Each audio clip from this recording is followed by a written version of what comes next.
I have skin covering my body. The tree has bark covering its body. I have blood. The tree has sap. I have a crown on the top of my head. The tree also has a much greater crown than I have. And I have lungs which look like small trees, and I breathe out and the tree breathes in. And the tree breathes out and I breathe in. The trees are like our distant cousins. Thank you, Jojana. We are in the middle of the Ljungby Storytelling Festival, and I've been listening to your tree stories. Do you have any advice for people who would like to tell environmental stories or more tree stories? Yes, I think the main thing is don't try to teach, because stories are not about teaching. They're about sharing something, and stories can give something which has both heart and head and body. And if you just try and speak to people's heads and tell them, do this, don't do that, they don't want to listen. They don't want to know. Why should they listen to you?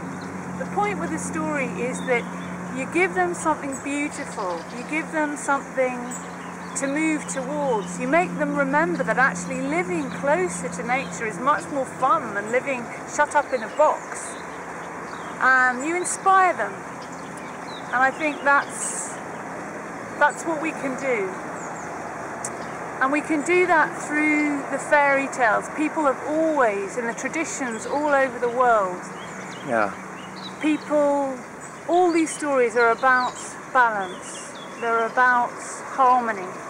They're about living with everything around us, not just separated in our human boxes. But you can also tell stuff that's happened to you. Yeah. When you have met a tree or you've met a bird or something, some fantastic stories there. I loved that balance in your program, that you had the mythological stories, you had the personal stories, and you even had the kind of scientific tree of life approach. Yeah, and I think that I really want to tell more and more what I call documentary storytelling, with nature documentary, where you're telling about, for example, robins. You know, robins, they have a territory and they live there all their life, and they have an oral tradition, and they will tell their song to their children, and their children will tell their song, so they could have, when you're listening to a robin, you could be listening to a song that's been sung for thousands of years.